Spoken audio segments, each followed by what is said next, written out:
are in a feud with Donald Trump right now. Do you know this? No, I don't. Because this is very exciting for really? me, because he doesn't like me either. And so anytime there's somebody new he doesn't like, I feel a fraternity, a brotherhood with this. Okay, so we're having beef? You're having beef because I guess you said in an interview that you were a better golfer than him. And then you told a story. Is this true that he signed you up for one of your golf clubs and didn't tell you? Yeah. So you had to pay No, I didn't pay. Okay. I got a bill that I didn't pay. Okay. Because I had no idea, and I had my assistant call and tell him that I don't really belong to that club and I haven't been there in 3 years. And they go, well, you are a member and here's your member number. And they were charging me some pool fee for being at I haven't been there. Trump humiliated after Samuel L. Jackson's brutal takedown. Welcome to Celebrush, where the drama never sleeps and the tea is always piping hot. The internet practically exploded into a million fiery memes when Samuel L. Jackson, the legendary actor, who could make reading a phone book sound like an Oscar-worthy performance, dropped a truth bomb so devastating it could have sent Donald Trump's infamous hairline into early retirement. Picture this Trump, the self-proclaimed very stable genius, holed up in his golden-plated bunker, furiously rage-tweeting about windmills as if they personally insulted him at a family reunion. Just when you thought the chaos couldn't get any more surreal, Samuel L. Jackson swoops in like a cinematic superhero, armed with nothing but his signature wit and a mic drop moment that left the internet gasping for air. Jackson, known for his no-nonsense attitude and iconic roles, didn't hold back. In a blistering takedown, he called out Trump's antics with the kind of brutal honesty that only a Hollywood legend could deliver. The details of his verbal smackdown were so sharp they could have cut through Mar-a-Lago's finest steak. Social media erupted in a frenzy, with fans and critics alike praising Jackson for saying what so many were thinking, but too afraid to say. The timing couldn't have been more perfect. Trump, already embroiled in a whirlwind of legal battles and public scrutiny, found himself facing yet another blow to his ego, this time from one of the most respected figures in entertainment. Jackson's words weren't just a critique, they were a cultural reset. A reminder that even the most powerful figures aren't immune to being called out on their nonsense. Somebody did send me something today that said Trump said he didn't know me. He said he didn't know you. I actually have his tweet right here. Tweet. This is very exciting. So there you go. It says, I don't know Samuel L. Jackson to best of my knowledge, haven't played golf with him, and think he does too many TV commercials. Boring, not a fan. Not a bad thing. Now, it's very interesting when Donald Trump says someone is out on TV too much, because, he's with exposure, he thinks it's very careful to just barely be on TV at all. Barely get yourself out there. But is that true? You say, you claim right here you have met him. Yeah, I met him a lot. You've played golf with him. I played golf with him. He claims... I actually played golf with him with Anthony Anderson one day. Gotcha. And we were all playing together, and we clearly saw him hook a ball into a lake at Trump National in Jersey. And his caddy told him he found it. Now, was the caddy soaking wet when he said this? No, he was not. Yeah, he just took off running, and next thing you know, I got it, Mr. Trump. And you're like, oh, did you see a splash? We saw a splash. Gotcha. And he used to call me. I have another person that can verify that he knows me. Samuel L. Jackson enters the scene like he's stepping straight out of Pulp Fiction and into the reckoning. But this isn't just a casual clapback. Jackson conducts a full-blown orchestra of insults, each one sharper than the last, hitting notes so high they could shatter glass. His eyes gleam with the kind of mischief that would make Nick Fury jealous, and just when you think he's about to deliver his pièce de resistance, he drops the line. Played golf with. Dude's got more mulligans than a meth head at a yard sale. And just like that, the internet explodes. Because let's be real, if there's one thing funnier than Trump's infamous tiny hands, it's watching him get verbally dunked on by a man who probably carries a lightsaber in his golf bag. Jackson's takedown wasn't just a burn, it was a 5-alarm fire, and social media was here for it. Memes flooded timelines, hashtags trended worldwide, and Trump's defenders were left scrambling like they'd just been told the Wi-Fi was down at Mar-a-Lago.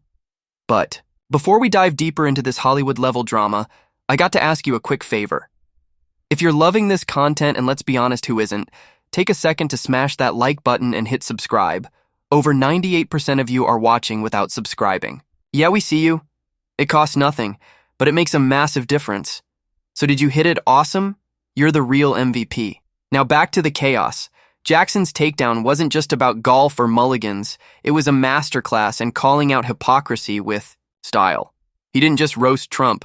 He served him up on a silver platter with a side of sass, and the best part, Jackson did it all with the effortless cool of a man who's probably got a lightsaber collection at home and knows how to use it.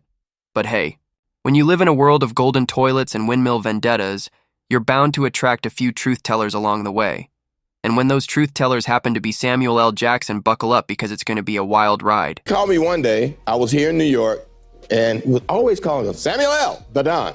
I go, who? The Don. Oh, Mr. Trump, how you doing? Yeah, you busy today? No. You want to play golf?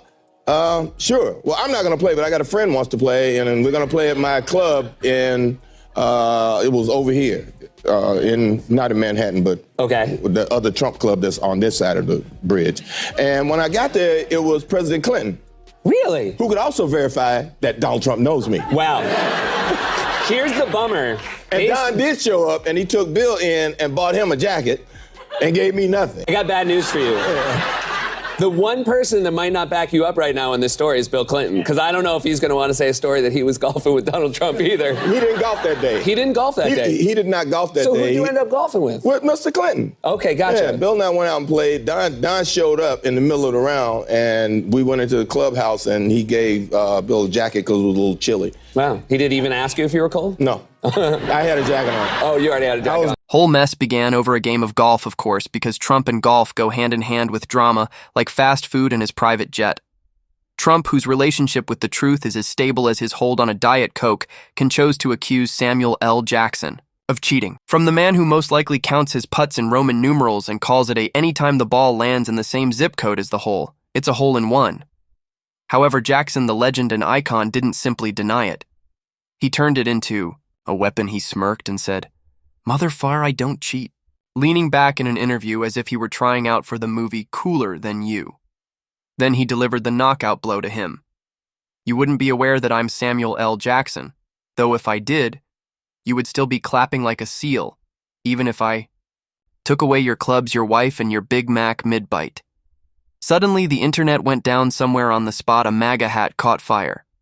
However, things really took a turn for the worse when Trump's tweet, a grammatical catastrophe so astounding that it made Cat's 2019 look like Citizen Kane came along. That MF Donald Trump tweeting that you're a boring actor who does too many TV commercials. Oh my God, did he tweet that? Yeah, he did. What was your reaction to that? I look at my bank account, I laughed. And then, as expected, Trump did what Trump does best. He fumbled the bag in spectacular fashion. His response, a tweet so chaotic, so unhinged, it looked like it had been dictated mid-tantrum from the depths of his golden-plated panic room, Samuel L. Jackson sigh, whatever that means, is a loser who does too sick. Many TV commercials, sick, boring, not a fan except of my shows. The best shows. Everyone says a masterpiece in disaster, a symphony of grammatical chaos, and a spelling nightmare all rolled. It was the kind of tweet that made you wonder if autocorrect had simply given up on him. But Samuel L. Jackson, he didn't need a long-winded reply. Oh no, he let the receipts do the talking. With just one Instagram post, he delivered the ultimate. Mic drop. A screenshot of Trump's tweet circled in red Sharpie like a teacher grading a kindergartner's macaroni art with the caption, "English mother asked, you speak it." The internet detonated faster than Trump's broken promises about releasing. His tax returns memes flooded timelines instantly. There was Trump as a spelling bee dropout, Jackson as a Jedi wielding a dictionary, and someone even photoshopped Trump's face onto Biff Tannen from Back to the Future. It was absolute perfection. A cultural moment so iconic it deserved its own Wikipedia page. But Jackson, oh, he wasn't done. Not even close. He had another trick up his sleeve, and this one was brutal. He dug up Trump's weirdest flex yet. The fact that somehow Trump had been secretly charging him for a golf club membership he never even used. That's right. While Trump was out there bragging about his best shows and many TV commercials, Jackson revealed that the former president had been nickel and dimming him for a membership. He didn't want need or ever activate. The internet, of course, lost its collective mind. Imagine being so petty you charge Samuel L. Jackson for a golf membership he didn't use. One user tweeted, "Trump really out here hustling like a broke college. Students selling used textbooks." Another joked, Jackson, ever the king of clapbacks, simply let the facts speak for themselves and speak they did loud and clear. Be a bill from Trump National? I think it is. Why do you think he's saying? I don't know. I don't care. You know, come on. He has to say whatever he has to say. He has to say. You know, and it's one of those interesting things that he called me one day to play golf, not to play with him, but to play with a friend of his. And I went to play with that friend of his, and that friend of his turned out to be Bill Clinton. So it's like that. So I'm sure he'll lie about that also and say that he never did that. But I'm sure President Clinton can either verify it or ignore it, as he probably should. This clown has been charging me for a club I haven't been to since Obama was president, and Jackson has been growling into the microphone while pacing like a panther in a Hawaiian shirt for 3 goddamn years. Do you have any idea how that feels? Discovering that Satan is your HOA president is like purchasing a timeshare in hell? The internet was instantly engulfed in flames. The audience burst out.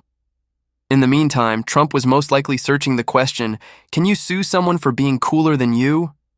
With rage. All of a sudden, this feud became very intense. Chaos reigned supreme. Trump's go-to defense in response was that he hardly knew Samuel L. Jackson.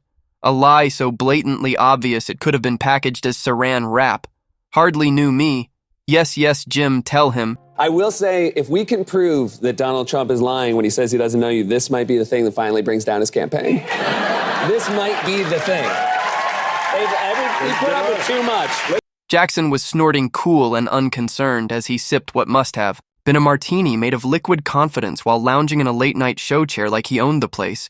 Then he let the hammer fall. We played 18 holes together, mother. Out of fear, he asked me if I could get him into Star Wars and boasted about his excellent intelligence. The entire time I informed him that he was only suitable for the role of Jar, the tax lawyer for Jarb. The host almost toppled over in his seat. Twitter went into overdrive right away, calling it the worst burn since the Great Chicago Fire. Oh, you know, Trump was not going to overlook that. Then in a move so seamless that Quincy Jones's music ought to have accompanied it, Jackson dropped the receipts. Sam L. Jackson used the most powerful Trump card, literally, Sam U. Owe me $10,000, terrible golfer. He wrote in a handwritten note that was scribbled across the bottom of the golf club bill that Trump's own team had sent him. Sad O. Jackson's response was a video of him casually muttering, "What's in your wallet?" while burning the bill with a cigar lighter. It was pure cinematic gold. Donnie is undoubtedly lacking in integrity. The internet blew up as if it couldn't get any more ridiculous. Trump did the unimaginable in a last-ditch effort to preserve his reputation. The video went viral faster than Trump mispronouncing Yosete. He issued a challenge to Jackson to play golf again on television. I'll ruin him. Trump's face turned a fiery red as he yelled on Fox and Friends, "The greatest people cry when they watch me play golf because I am the best." I mean, really? I mean, out of all the things that need to be dealt with presidentially, he's worried about me saying that he cheats at golf? Or, that he doesn't really know me? Is that what the deal is? Wow, that's awful. Let me see. Let me fix that. Let me find something that might help me with that. Tears of horror, maybe. But Samuel L. Jackson, he didn't need a speech. No grand soliloquy, no dramatic monologue. Just one brutal tweet that cut deeper than a lightsaber through butter. Bring it, snowflake, but wear a helmet. My swings are rated R, and just like that, the internet lost its collective mind. Sportsbooks started taking bets on who would win in a hypothetical showdown. Elon Musk, ever the chaotic neutral, even offered to host the event on Mars. The hype was off the charts, breaking the internet faster than a Kardashian wedding photo. But in the end, Jackson walked away victorious because, duh, he always does. The man could read a phone book and make it sound like the Gettysburg Address. Meanwhile, Trump slunk back to Mar-a-Lago probably, still practicing his golf swing in front of a mirror labeled World's Best Everything. For the rest of us, though, we didn't just witness a feud, we witnessed a masterclass in handling haters with humor receipts and a middle finger dipped in gold. Samuel L. Jackson didn't just win the battle. He turned it into a TED Talk on why you should never bring a Sharpie to a lightsaber fight. It was a lesson in clapback etiquette, a symphony of sass, and a reminder that when you mess with the king of cool, you better come correct. Somewhere in the shadows, Nick Fury smiles. Why? Because he knows the truth. This wasn't just a feud. This was an audition. And Jackson, he's already signed on for the sequel. The man's got more charisma in his pinky finger than most people have in their entire bodies, and he's not afraid to use it. Whether he's taking down dictators, shady golf club memberships, or internet trolls, Jackson always delivers. So if you enjoyed this epic showdown, do us a solid hit that button, smash subscribe, and drop your thoughts in the comments. Who do you think should be Jackson's next target? Let us know. Because if there's one thing we've learned, it's that Samuel L. Jackson isn't just an actor. He's a force of nature, a cultural icon, and the undisputed champion of mic drop moments. And honestly, we can't wait to see what he does.